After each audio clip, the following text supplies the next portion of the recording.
김일성은 남침을 허가해달라는 편지를 무려 48통이나 스탈린에게 보냈습니다.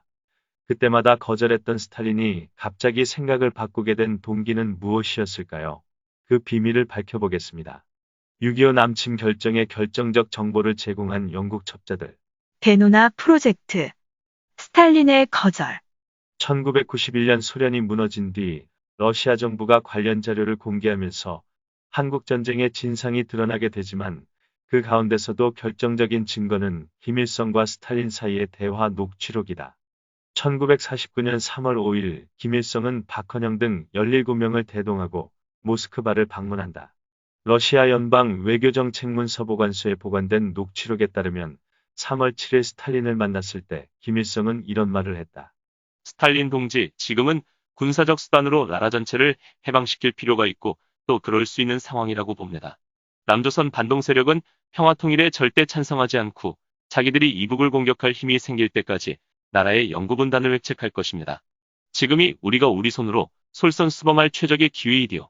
우리 군대가 더 강한 데다가 이남의 강력한 게릴라 운동에 지원을 받게 될 것입니다. 친미 정권을 경멸하는 이남의 인민들 또한 우리를 확실히 도울 것입니다. 게릴라 운동이란 지리산의 빨치산 부대, 그리고 북을 돕게 될 이남의 인민들이란 박헌영이 후원한 20만 남로당 당원을 일컫는 것이다. 스탈린은 부정적인 태도를 보였다. 먼저 이남으로 쳐들어가선 안 돼오. 첫째, 조선인민군은 이남 군대에 압도적 우위를 점하고 있지 못하오. 내가 알기론 저들보다 수적으로 처지오.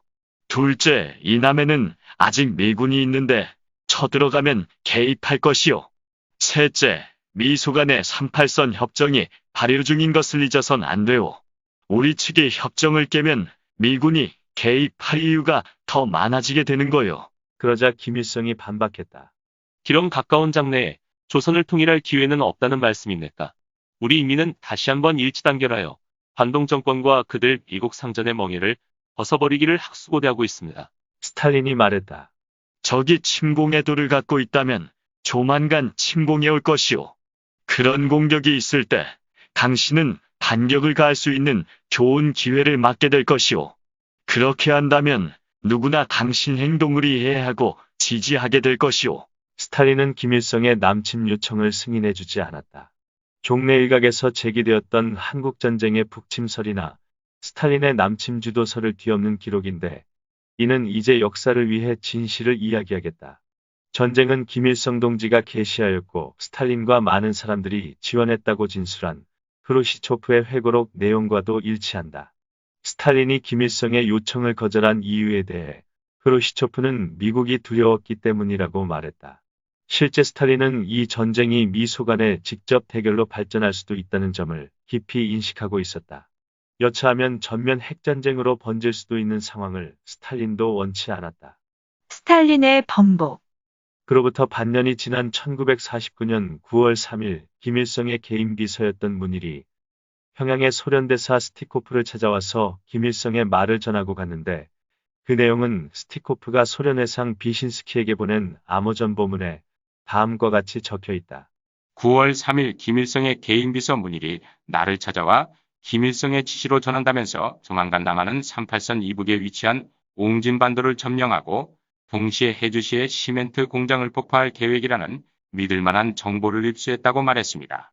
이와 관련하여 문일은 김일성이 남한에 대한 군사작전을 개시하여 옹진반도와 옹진반도 동쪽의 개성까지 남한 영토의 일부를 점령하여 방어선을 단축시킬 계획인데 이를 허가해달라고 했습니다. 국제정세가 허락한다면 김일성은 더 남쪽으로 내려갈 준비가 되어 있다고 생각한다고 문일은 덧붙였습니다. 김일성은 자기들이 남조선을 2주 안에 최대 2개월 안에 점령할 수 있다고 확신하고 있습니다. 외상 비신스키는 이 암호문의 내용을 스탈린에게 보고했으나 스탈린은 김일성의 요청을 묵살했다.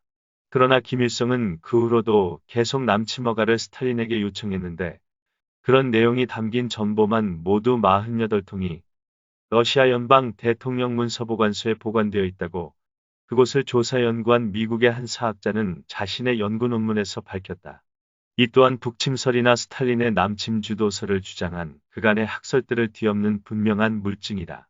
그런데 1950년 1월 30일 스탈린은 평양 주재 스티코프 대사에게 느닷없이 김일성의 요청을 승낙할 의사가 있다는 전보를 보낸다. 당신의 보고서를 받아보았소. 김일성 동지의 불만을 이해하지만 남한에 대해 그가 떠맡고자 하는 그런 큰 문제는 많은 준비가 필요하다는 걸 알아야만 하오. 그 문제는 너무 큰 위험이 되지 않게 정리를 해야 할 필요가 있어. 이 문제에 대해 그가 토론하기를 원한다면 나는 언제나 그를 만나 토론할 준비가 되어 있어. 이 모든 것을 김일성에게 전달하고 이 문제에 대해 그를 도울 준비가 되어 있다는 점을 알리시오. 마침내 스탈린이 김일성의 남침을 승인하기로 방침을 바꾼 것이다. 무엇이 그의 생각을 바꾸게 했던 것일까? 제3의 요인. 우선 1950년 1월 30일이란 날짜에 주목해야 한다. 이 날짜는 미국의 태평양 방어선은 얄루샨 열도에서 일본 오키나와 필리핀으로 이어진다는 이른바 에치슨 라인이 발표된 1950년 1월 12일로부터 18일이 경고한 시점이다. 방어선에서 남한이 빠졌기 때문에 스탈린의 생각도 바뀌었다는 설이 있다. 그러나 발언 자체는 새로운 것이 아니다. 이미 같은 취지의 이야기가 1년 전 메가더의 입을 통해서도 기사화된 적이 있다. 에치슨 국무장관은 다만 트루먼 정부의 기본 전략 개념을 되풀이했을 뿐이다. 공산권 수장으로 세계 전략을 요리하던 스탈린이 고문인 이 뉴스를 듣고 방침을 번복했다고 보기는 어렵다. 국공내전에서 중공이 승리했기 때문에 그랬다는 설도 있다. 그러나 한두 달도 아니고 무려 4개월이나 지난 시점에 돌연 생각을 바꾸었다는 설명도 어딘가 궁색한 면이 있다. 물론 에치슨 선언이나 중공의 승리 둘 다 어느 정도의 심리적 영향을 미친 것은 사실일 것이다. 그러나 1950년 1월 30일이라는 날짜를 염두에 둔다면 그의 심경 변화를 가져연 보다 직접적인 다른 요인이 있었을지도 모른다. 우리는 그 점과 관련하여 스탈린이 1950년 3월 30일 모스크바에 도착한 김일성에게 미국에서 입수된 정보에 따르면 그게 정말 그렇소. 현재 개입하지 않는다는 분위기가 지배적이요. 라고 말했던 부분을 눈여겨봐야 할 필요가 있다. 결국 제3의 요인은 미국에서 입수된 정보였을 확률이 높다. 이 요인이 북경의 소련대사를 통해 모택동에게 보낸 그의 암호 전보문에는 국제정세의 변화라는 문구로 다음과 같이 표현되어 있다. 모택동 동지, 조선 동지들과 대화를 나누면서 필리포프와 그 친구들은 국제정세의 변화에 비추어 통일을 위해 움직이겠다는 조선인들의 제안에 동의한다는 의견을 표시했소. 이와 관련하여 그 문제는 중국과 조선 동지들이 함께 최종 결정을 내려야 하며 만일 중국 동지들이 동의하지 않을 경우에는 그 문제에 대한 결정을 새로운 토론이 있을 때까지 미루어야 한다는 조건을 붙였소. 조선 동지들이 그 대화에 대한 상세한 내용을 들려줄 수 있을 것이오. 필리포프라는 가명을 쓴 스탈린이 언급한 제3의 요인, 곧 국제정세의 변화란 구체적으로 무엇을 가리킨 것이었을까? 스파이 맥클린과 필비. 당시 서방에는 코민테른 등이 심어놓은 수많은 소련 스파이들이 있었다. 그 중에서도 원자폭탄에 대한 정보를 계속 보고해온 영국 외교관 도널드 맥클린은 특히 믿을 만한 존재였다. 1948년까지 미국 워싱턴 영국 대사관에 근무했던 그는 이후 카이로 영국 대사관에 전임되었다가 1950년 1월부터는 외무부 미국 과장으로 영전되어 런던에 돌아와 있었다. 그가 미국 과장에 취임한 지 얼마 안 된 1월 12일 미 국무장관 에치스는 워싱턴 내셔널 프레스클럽에서 미국의 태평양 방어선을 발표했다. 골자는 그 방어선에서 남한과 대만 등이 제외된다는 것이었다. 맥클린은 에치슨 선언에 대한 보충 정보를 모스크바에 보내야 할 필요성을 느꼈다. 책상 위에 올라온 미국 정보들을 살펴보니 에치슨 선언을 보강할 만한 문건이 눈에 띄었다. 그것은 미국 국가안보위원회에서 통과시킨 아시아에 대한 미국의 입장이란 두 개의 결의안이었다. 결의안 48-1호가 통과된 것은 1949년 12월 23일, 결의안 48-2호가 통과된 것은 1949년 12월 30일이었다. 내용은 기본적으로 에치슨 선언을 뒷받침하는 태평양 방어선에 대한 미국의 입장이었지만 그 가운데는 이 지역에서 전쟁이 발발한다 하더라도 미국은 핵무기를 쓰지 않는다는 것. 그리고 한국의 전략적 가치를 높게 평가하지 않기 때문에 전쟁에 개입하지 않는다는 내용이 담겨 있었다. 맥클린은 총 42쪽으로 되어 있는 결의안 48-1호와 총 9쪽으로 되어 있는 결의안 48-2호의 내용을 요약해서 스탈린에게 보냈다. 시기는 1월 중순에서 하순경이었던 것으로 추정된다. 맥클린의 보고에 접한 스탈린은 마음을 놓았다. 그가 가장 신경을 쓴 것은 미국이었다. 미국만 개입하지 않는다면 두려울 것이 없었다. 스탈린은 2년 전 서베를린 봉쇄 직전에 맥클린이 보고해온 정보를 상기했다. 그때 트루먼 대통령은 B-29 폭격기를 유럽에 전개하면서 그 폭격기에 마치 원자폭탄을 장착하고 있는 양 행동했지만 사실은 재래식 무기가 장착되었을 뿐이라는 극비 정보를 보내온 것도 맥클린이었다. 스탈린은 이 정보에 근거하여 서베를린의 육로와 수로에 대한 봉쇄 작전을 과감히 단행할 수 있었던 것이다. 아주 작은 것이기는 하지만 소련도 이 무렵엔 미국인 스파이 로젠버그 부부로부터 자료를 넘겨받아 제조한 원자폭탄을 소유하고 있었다. 또 한 가지 그를 안심시키는 정보가 들어왔다. 그것은 워싱턴의 영국 대사관에 근무하는 또 다른 스파이 킴 필비로부터 들어온 암호 정보로 미국의 원자폭탄 비축량은 생각보다 그렇게 많지 않다는 내용이었다. 스탈린은 이들 정보에 접한 뒤 미국은 원자폭탄을 쓰지 않을 것이고 전쟁이 발발하더라도 미국은 참여하지 않을 것이란 판단이 섰다. 이것이 바로 스탈린이 나중에 모택동에게 보낸 암호 전문에서 국제정세의 변화라고 표현했던 제3의 요인이었던 셈이다. 마침내 스탈린은 1950년 1월 30일 평양의 스티코프 대사에게 김일성의 남침을 도울 준비가 되어 있다는 전보를 보내게 되었던 것이다. 스탈린이 강조한 두 가지. 전보 지령을 받은 스티코프는 당일로 움직였다. 그날 김일성을 만나 스탈린의 뜻을 전했는데 그 내용은 1월 31일 스탈린에게 보낸 암호 답전에 이렇게 적혀 있다. 스탈린 동지에게 1월 30일 나는 각하의 명령에 따라 김일성 동지를 만났습니다.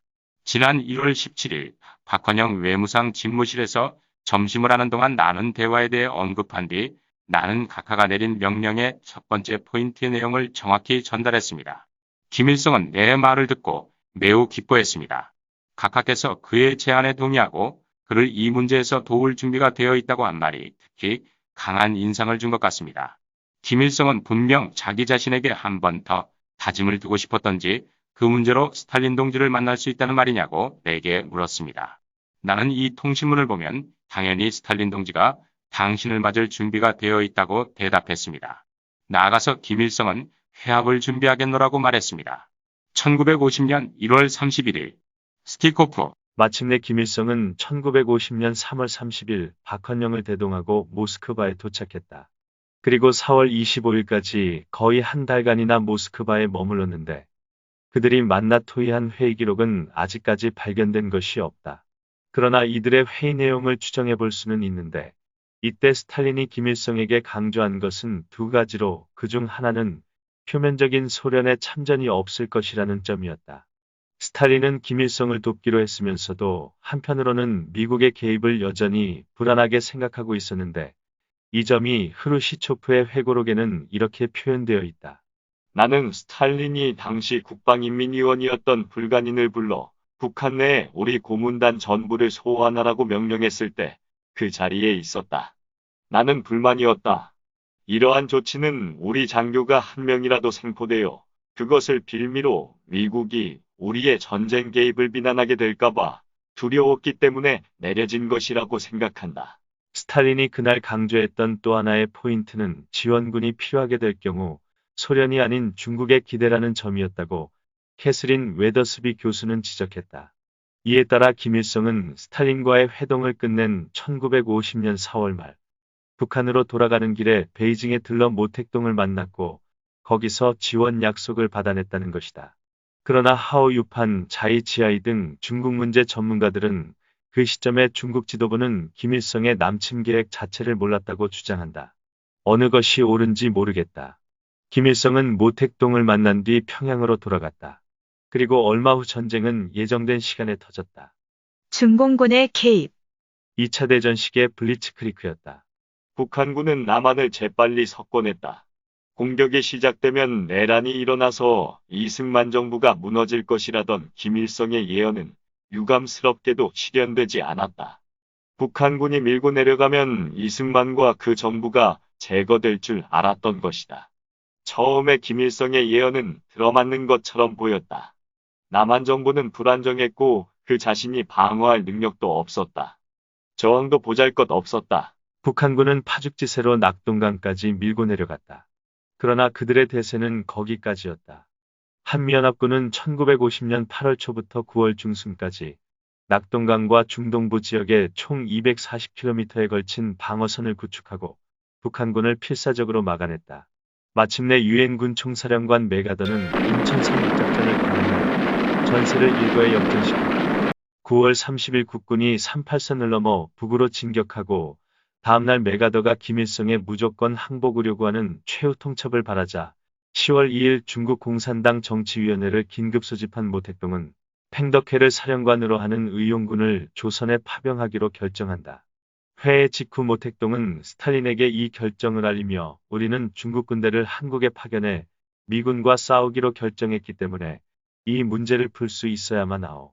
다시 말해 미국과 기타 나라들의 침략군을 전멸시키고 그들을 조선에서 축출해야만 한다는 것이오. 라는 전보를 보냈다. 당시 메가더는 만주 일대를 폭격하고 나아가 그곳까지 진격하자고 주장했다. 중국과의 전면전이 예상되던 시점이었다. 그런데도 모택동은 위 전보문에서 볼 수 있는 것처럼 유엔군을 격퇴시키겠다는 결의를 보인다. 그만큼 배짱이 두둑했던 것일까? 사실은 지구 반대편에서 활동하던 영국인 우군으로부터 얻은 정보가 있었기 때문이다.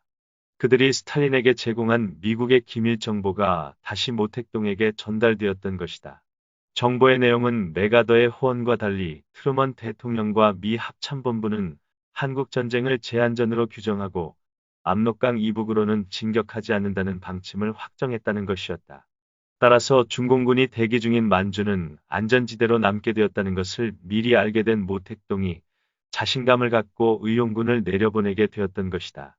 이처럼 한국전쟁의 발발과 중공군의 개입 결정에 결정적인 정보를 제공했던 영국 첩보원들은 대체 어떤 인물들이었을까? 영국 첩보원 3인방. 이야기는 1930년대로 거슬러 올라간다. 그 무렵 국제공산당 곧 코민테르는 영국 최고 명문대학의 하나인 케임브리지 대학을 주목하고 그 재학생 40명을 포섭하는 데 성공한다. 대부분 영국 상류층의 자제들이었다. 그들은 당시 자본주의의 타락과 병폐의 염증을 느끼고 있다가 공산주의 이데올로기에 매료되어 포섭되었던 것이다. 이 가운데는 훗날 이안 플레밍이나 그레암 그린 또는 존 르카레의 추리소설에 등장하는 뛰어난 첩보원의 모델이 된 킴 필비란 청년이 있었다. 그는 원래 영국 외교관 존 필비경의 아들이었다. 전공은 역사학이었는데 뒤에 경제학으로 바꾸었다. 졸업 후 오스트리아 빈에 건너가 코민텔은 지하 조직에 가담했고 그 후 독일계 영국인 사회에 들어가 친 히틀러 잡지를 편집했다. 그리고 1937년에는 더 타임즈 특파원이 되어 파시스트 프랑코 편에서 취재 활동을 했다. 이런 극우적 활동들은 그의 사상을 위장시키기 위한 소련의 공작이기도 했다. 1940년 필비는 훗날 007 영화의 제임스 본드가 소속된 기관이기도 한 MI6, 곧 영국 비밀정보국에 지원하여 합격한다. 이후 그는 이베리아 지역과의 개장 및 과장을 거쳐 전후 이스탄불 주재 영국 대사관 1등 서기관으로 일하다가 1949년 워싱턴에 전임된다.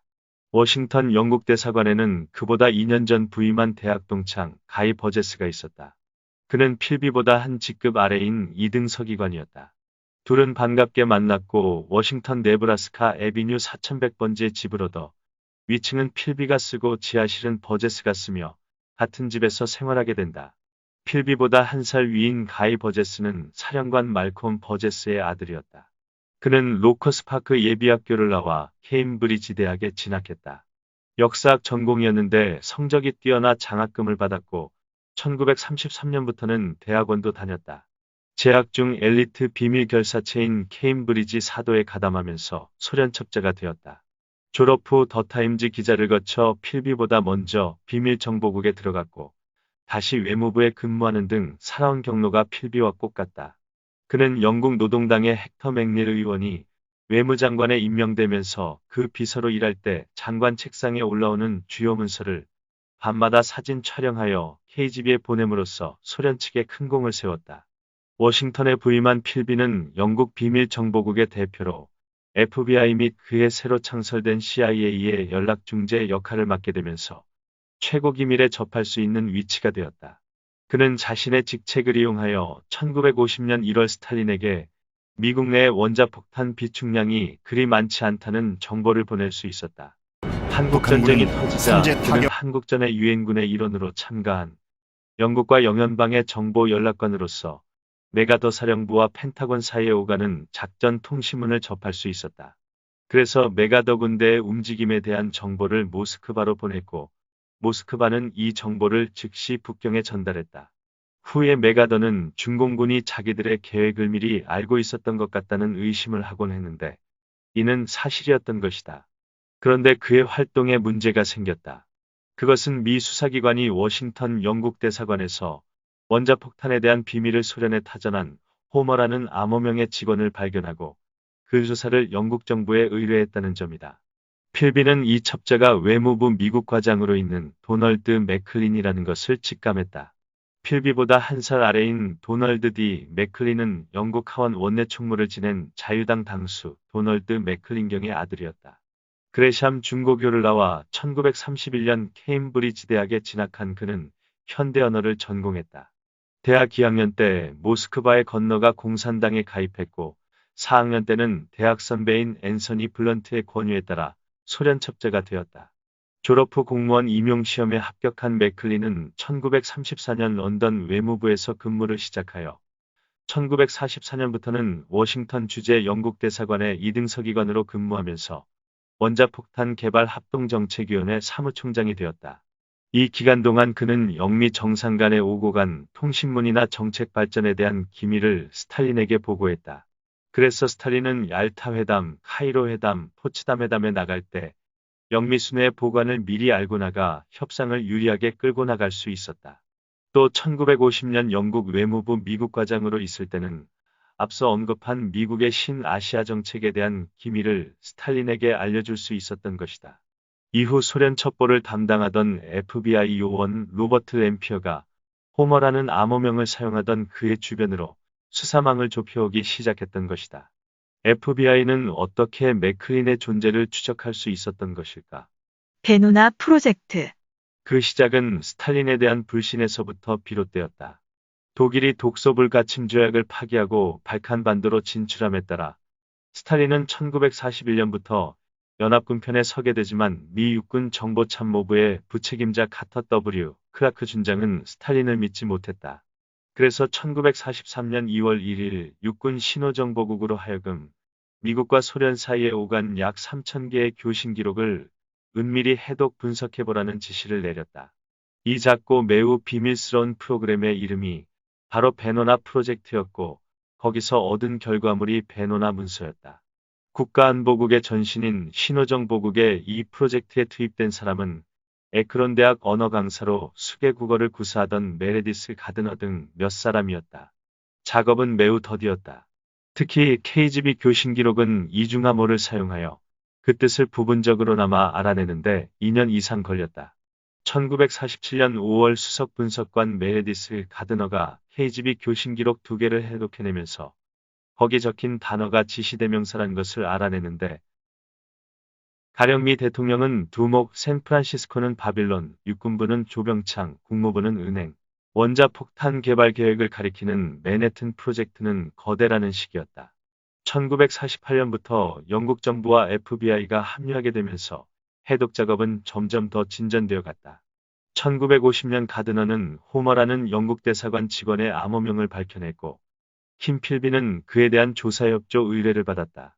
수사망이 좁혀오자 필비는 검거 직전 같은 집에 살던 가이 버제스에게 이 사실을 알렸고 가이 버제스는 영국 런던으로 날아가 대학 동창인 도널드 맥클린과 함께 소련으로 달아났다.